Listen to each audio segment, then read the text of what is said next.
വീര ധീര സൂരൻ പാർട്ട് 2. ഇന്നലെ പടം കാണാമെന്ന് വിചാരിച്ചു, പക്ഷേ പടത്തിന് തന്നെ എന്തൊക്കെയോ വിഷയങ്ങൾ ഉണ്ടായിട്ട് ലൈസൻസ് വരാത്ത സീനൊക്കെ തിയേറ്ററിൽ പറഞ്ഞ് പടം മാറ്റി വെച്ചു. മലപ്പുറത്ത് പിന്നെ നമ്മളുടെ ഒരു അവസ്ഥ അങ്ങനെയാണ്. അപ്പോൾ ഇന്നാണ് എനിക്ക് മഞ്ചേരിയിൽ പടം കാണാൻ പറ്റിയത്. ഇന്നലെ പക്ഷേ ചില സ്ഥലങ്ങളിൽ വൈകുന്നേരം ആകുമ്പോഴത്തേക്ക് പടം റിലേറ്റഡ് ആയിട്ടുള്ള കുറച്ച് ഇഷ്യൂസൊക്കെ ക്ലിയർ ചെയ്ത് എന്തോ കോടതി പ്രശ്നങ്ങളൊക്കെ ആയിരുന്നു. കുറേ സ്ഥലത്തൊക്കെ റിലീസായി. മലപ്പുറത്ത് പിന്നെ നോക്കണ്ട. ഇന്ന് മഞ്ചേരി പോയിട്ട് രാവിലെ തന്നെ വീര ധീര സൂരൻ പാർട്ട് 2 കണ്ടു. അപ്പോൾ ഈ ഒരു പടം കാണാൻ പോകുന്നതിന് മുമ്പ് തന്നെ വിക്രം എന്ന് പറഞ്ഞ ഒരു ഫാക്ടറാണ് തിയേറ്ററിലേക്ക് ഇങ്ങനെ നമ്മളെ വലിച്ചുകൊണ്ടിരിക്കുന്നത്. അയാളുടെ ഒരു സ്ക്രീൻ പ്രസൻസും അയാളുടെ ഒരു ബോഡി ലാംഗ്വേജ്, അയാളുടെ ഒരു അഭിനയത്തിൻ്റെ ഒരു പാറ്റേണൊക്കെ എനിക്ക് പേഴ്സണലി ഭയങ്കര ഇഷ്ടമുള്ള ഒരാളാണ്. പിന്നെ എസ് സൂര്യ. പക്ഷേ ഈ പടത്തിൽ എനിക്ക് എന്തോ എസ് സൂര്യക്ക് നമ്മൾ മാനാടിൽ കണ്ട പോലെയോ അല്ലെങ്കിൽ മാർക്ക് ആൻ്റണി കണ്ട പോലെയോ ജിഗർദണ്ഡയിൽ കണ്ട പോലെയോ ഒന്നും മൂപ്പർക്ക് ഒരു എന്താ പറയുക, ആ ഒരു പവർ ഇമ്പാക്റ്റ് അങ്ങനെ കണ്ട് വന്നിട്ടില്ല ആ ക്യാരക്ടറിന്. സൂര്യയുടെ ഒരു പോലീസ് ഓഫീസറിൻ്റെ ക്യാരക്ടറാണ് ചെയ്തത്. പക്ഷേ എവിടേക്കോ സൂര്യൻ്റെ ട്രെയ്റ്റ്സ് ഉണ്ടല്ലോ. സൂര്യ എന്ന് പറഞ്ഞ ആൾക്കൊരു റോള് കിട്ടുമ്പോൾ അയാളുടേതായിട്ടുള്ള കുറച്ച് സാധനങ്ങൾ അയാൾ ഇടും. അങ്ങനത്തെ സാധനങ്ങൾ 1-2 സീനിൽ മൂപ്പരിട്ടിട്ടുണ്ട്. ഒരു വെടിവെച്ച് തട്ടാൻ പറയും ഒരാളെ, അപ്പോൾ ഒന്ന് ലിവറിൽ പോട്ടോ ഒന്ന് ഹാർട്ടിൽ പോട്ടോ എന്നൊക്കെ പറയും. അവിടേക്ക് നമുക്ക് ആ സൂര്യ സ്വാഗ് കാണാൻ പറ്റും.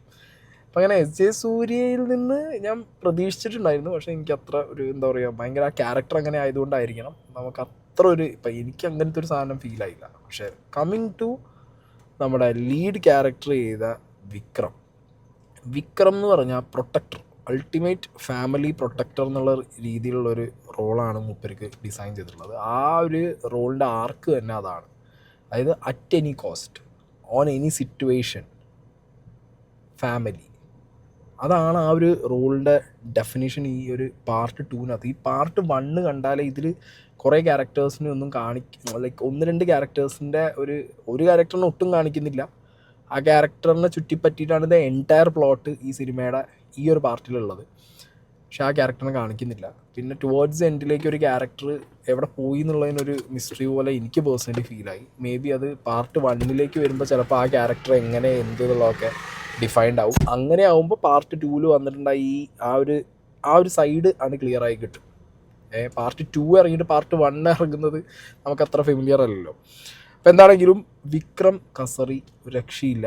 വിക്രം എന്ന് പറഞ്ഞാൽ ആ ഒരു ആക്ടറിൻ്റെ നല്ല പൊട്ടൻഷ്യൽ സാധനങ്ങളുണ്ട്. അതായത് ഒരു പ്രത്യേകത, ഒരു റേജ് വരുമ്പോൾ ഒരു ക്യാരക്ടറിന് ഒരു വാശി വൈരാഗ്യം തീർക്കണം എന്നുള്ളൊരു സാധനം ആ ക്യാരക്ടറിന് അത് വരാനും പാടില്ല.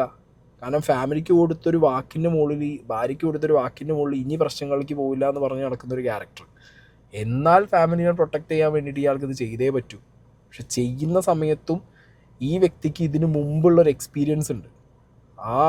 ഈ പ്ലോട്ടിനകത്ത് ഈ പ്ലോട്ടിനകത്ത് മെയിൻ സീൻ എന്താ പറയുക, ഇതിനകത്തൊരു പ്രോപ്പർ വില്ലൻ എങ്ങനെ ആരെന്നൊന്നും നമുക്ക് ചില സമയത്ത് ഇനി വിക്രം തന്നെ ഒരു വില്ലൻ ഷെയ്ഡിലേക്കാണോ പോകുന്നത്, ഇതിനകത്ത് ആര് വില്ലൻ എന്നുള്ളൊരു സ്കീമുണ്ട് ഇതിനകത്ത്. ഇപ്പോൾ സുരാജ് നല്ല കിട്ടിനായിട്ട് സുരാജ് ചെയ്തിട്ടുണ്ട്. പ്രത്യേകിച്ച് സുരാജിൻ്റെ തമിഴ്, ഞാൻ വിചാരിച്ചത് സുരാജ് വെഞ്ഞാറമൂടിൻ്റെ തമിഴ് ചിലപ്പോൾ സീനാവുമോ എന്നുള്ളൊരു പേടി എനിക്കുണ്ടായിരുന്നു. പക്ഷേ സുരാജ് ഇത് നന്നായിട്ട് അത് എക്സിക്യൂട്ട് ചെയ്തിട്ടുണ്ട്. സുരാജ് ഒരു രക്ഷയില്ല. സുരാജിന് അത് നന്നായിട്ട് വർക്കായിട്ടുണ്ട്. സുരാജും നമ്മുടെ വിക്രമും തമ്മിലുള്ള ഒരു കോമ്പിനേഷൻ സീനുണ്ട്.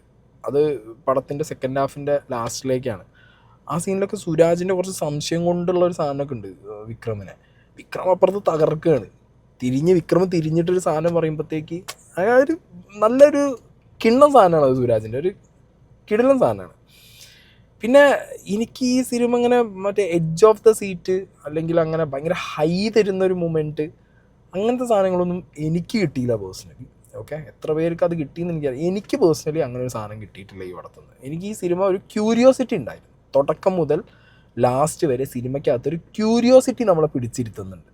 ആ ക്യൂരിയോസിറ്റി നമ്മളിലേക്ക് എത്തുന്നത് ഈ ക്യാരക്ടറിന് എന്ത് സംഭവിക്കും, ഈ ക്യാരക്ടർ കാരണം ബാക്കിയുള്ളവർക്ക് എന്ത് സംഭവിക്കും, ഈ ക്യാരക്ടറിന് ഇതിനു മുമ്പ് പാസ്റ്റിലുണ്ടായ ഒരു ഇൻസിഡൻറ്റ് കാണിക്കുന്നുണ്ട്. അതിന് ശേഷം പ്രസൻ്റ്ലി ഇപ്പോൾ ആ സിനിമ നടന്നുകൊണ്ടിരിക്കുന്ന ടൈം ലൈനിലുള്ള കാര്യങ്ങൾ കാണിക്കുന്നുണ്ട്. ഈ പ്രസൻറ്റും പാസ്റ്റും തമ്മിലുള്ള ഒരു ചതിയുടെ കഥ ഉണ്ട്. അതെങ്ങനെ കണക്റ്റ് ആവും എന്നുള്ളൊരു കാര്യം ഉണ്ടായിരുന്നു. അപ്പോൾ അതുകൊണ്ടാണ് തോന്നുന്നു എനിക്ക് ആ ക്യൂരിയോസിറ്റി മെയിൻറ്റെയിൻ ആയി. ഇത് വെരി ഹാർഡാണ്, കാരണം ചില സമയത്ത് ഈ വില്ലന്മാരെ ഡെഫിനിഷൻ ഇല്ലാതെ, വില്ലൻ്റെ ഒരു ഡെഫിനിഷൻ അല്ലെങ്കിൽ വില്ലൻ എങ്ങനെ എന്ത് എന്നുള്ളൊരു ഡെഫിനിഷൻ ഇല്ലാതെ ഒരു സിനിമ മുന്നോട്ട് കൊണ്ടുപോകുക എന്ന് പറഞ്ഞാൽ തന്നെ കുറച്ച് പാടാണ്. പക്ഷെ അതിവിടെ വെൽ എക്സിക്യൂട്ടഡ് ആണ്. ഈ സിനിമയ്ക്ക് എനിക്ക് തോന്നുന്നു ഏറ്റവും കൂടുതൽ കോൺട്രിബ്യൂട്ട് ചെയ്തിട്ടുണ്ടാവുക ഇതിൻ്റെ മ്യൂസിക് പാട്ടാണ്. കാരണം ഇതിൻ്റെ മ്യൂസിക് പാട്ടിൽ പക്കയായിട്ട് നമുക്ക് ജി വി പ്രകാശ് വെച്ച ഓരോ സാധനങ്ങളും ആ ഒരു വിക്രത്തിൻ്റെ ക്യാരക്ടറിന് കൊടുക്കുന്ന ഒരു എലവേഷൻ ഉണ്ട് ചില സീനിൽ, അത് നന്നായിട്ട് ഫീലായി.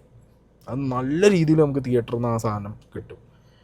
പക്ഷേ അതൊന്നും നമുക്കൊരു എഡ്ജ് ഓഫ് ദ സീറ്റോ അല്ലെങ്കിൽ ഒരു ത്രില്ലർ മോഡിലേക്കോ അല്ലെങ്കിൽ ഇതിൻ്റെ പ്രെഡിക്റ്റബിലിറ്റി കുറയ്ക്കാനോ ഒന്നും സാധിച്ചിട്ടില്ല. നമുക്ക് അത്യാവശ്യം പ്രെഡിക്റ്റ് ചെയ്യാൻ പറ്റുന്ന രീതിയിൽ, എന്നാൽ വളരെ ക്യൂരിയോസിറ്റി. നമുക്ക് സാധനം തലയിൽ പ്രെഡിക്റ്റ് ആവും, പക്ഷേ ക്യൂരിയോസിറ്റി എന്താണെന്ന് വെച്ച് കഴിഞ്ഞാൽ ഇത് എപ്പോൾ വേണേൽ ഷിഫ്റ്റ് ആവാം. ഏത് ക്യാരക്ടറിൻ്റെ ഇടയിലും ഈ വില്ലൻ എന്ന് പറഞ്ഞ സാധനം ഷിഫ്റ്റായി പോവാം. അതായിരുന്നു ഇതിൻ്റെ ഒരു ക്യൂരിയോസിറ്റി ഉണ്ടായിരുന്നത്. ഓക്കെ, പിന്നെ ഫൈറ്റും മൊത്തത്തിലൊരു നൈറ്റ് നടക്കുന്ന സാധനം, രാത്രിയാണ് completely.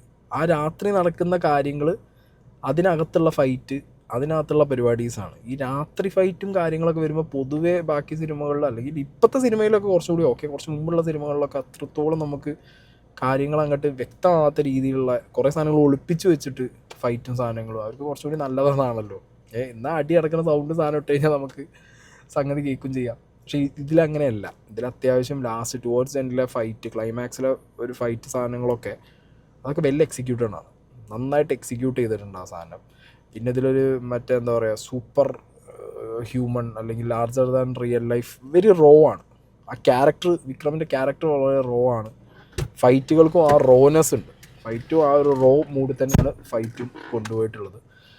So G V രാജേൻ്റെ music തന്നെയാണ് എടുത്തു പറയാനുള്ളത്. പിന്നെ തേനി ഈശ്വർ, അതാണ് സിനിമാറ്റോഗ്രാഫി എടുത്തു പറയണം. കാരണം ഈ നൈറ്റ് മോഡിൽ ഒറ്റ ദിവസം ഒരു രാത്രി നടക്കുന്ന സംഭവം ഒരു പെർട്ടിക്കുലർ ഇൻസിഡൻറ്റിൽ തുടങ്ങിയിട്ട് ആ ഒരു ഇൻസിഡൻറ്റിലേക്ക് തന്നെ ടെയില് കൊണ്ടുപോയി നിർത്തുന്ന ആ ഒരു പ്ലോട്ടിൽ ഈ നൈറ്റ് സാധനങ്ങൾ അത്ര എന്താ പറയുക, എക്സിക്യൂട്ട് ചെയ്യാൻ കുറച്ച് പാടുള്ള പരിപാടിയാണെന്ന് എനിക്ക് തോന്നുന്നു. കാരണം എവിടെയെങ്കിലും ഒരു എക്സ്ട്രാ ലൈറ്റോ എടുക്കുന്ന സാധനത്തിലൊരു ഒരു വേറൊരു ഫിഷിനെസ് ഫീൽ ചെയ്ത് കഴിഞ്ഞാൽ പോയി.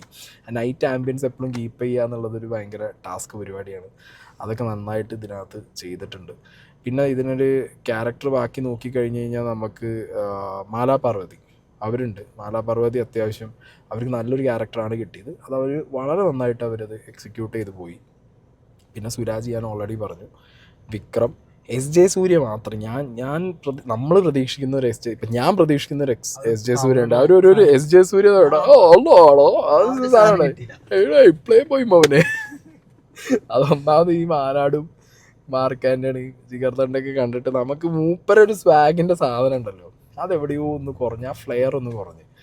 പിന്നെ വിക്രമിൻ്റെ ക്യാരക്ടർ ആണെങ്കിലും ചില സ്ഥലങ്ങളിൽ വൻ ബിൽഡപ്പിലാണ് ആ ക്യാരക്ടർ. അതാണ് ആ ക്യാരക്ടർ എന്ന് എനിക്ക് തോന്നുന്നത്. ചില സമയങ്ങളിലുള്ള ബിൽഡപ്പിനൊത്ത ആ ക്യാരക്ടറിൻ്റെ ആർക്ക് വന്നില്ല. അത് കൃത്യമായിട്ട് പിടിക്കാൻ പറ്റി വിക്രത്തിന്. അതാണ് ആ ബോഡി ലാംഗ്വേജിലും മുഖത്തും അത് ചെയ്യാനും പറ്റുന്നില്ല, എന്നാൽ ചെയ്യും വേണം. അങ്ങനത്തെ ഒരു സീനിലേക്ക് ആ സംഗതികൾ കൊണ്ടുപോയത് വിക്രം നന്നായിട്ട് എക്സിക്യൂട്ട് ചെയ്തു. പിന്നെ പാട്ട്, ഇതിൻ്റെ അവസാനത്തേക്ക് ഒരു പാട്ട് വരുന്നുണ്ട്. ഇതിന് മുമ്പ് നമ്മൾ വേറൊരു പടത്തിൽ കേട്ടൊരു പാട്ട് തന്നെ കുറച്ചും കൂടി നന്നാക്കിയതല്ല അതുപോലെ തന്നെ ചെയ്തിട്ടുണ്ട്. അതിന് പറ്റിയൊരു സിറ്റുവേഷനുമായിരുന്നു അത്. സോ മൊത്തത്തിൽ നോക്കിക്കഴിഞ്ഞാൽ for me above average movie, but still കണ്ട് ഇറങ്ങുമ്പോൾ ഹൈലി സാറ്റിസ്ഫൈഡ് എന്ന് ഞാൻ ഒരിക്കലും പറയില്ല. ഓക്കെ, ഒരു എബോവ് ആവറേജ് മൂവിയാണ് ഫോർ മീ. ഭയങ്കര സാറ്റിസ്ഫൈങ് ആണ് അല്ലെങ്കിൽ ഭയങ്കര എഡ്ജ് ഓഫ് ദ സീറ്റ് അങ്ങനത്തെ സാധനങ്ങളൊന്നുമില്ല. ബട്ട് ഒരു ക്യൂരിയോസിറ്റി എപ്പോഴും നിലനിർത്തിയിട്ട് ഇനിയിപ്പോൾ പാർട്ട് 1 എന്ത് എന്ന് നമ്മളെ കൊണ്ട് ആലോചിപ്പിക്കുന്ന രീതിയിൽ ഒരു ഡീസൻ്റ് സാധനം ഇങ്ങനെ പറഞ്ഞിട്ട് പോയി. That's it. ഓക്കെ.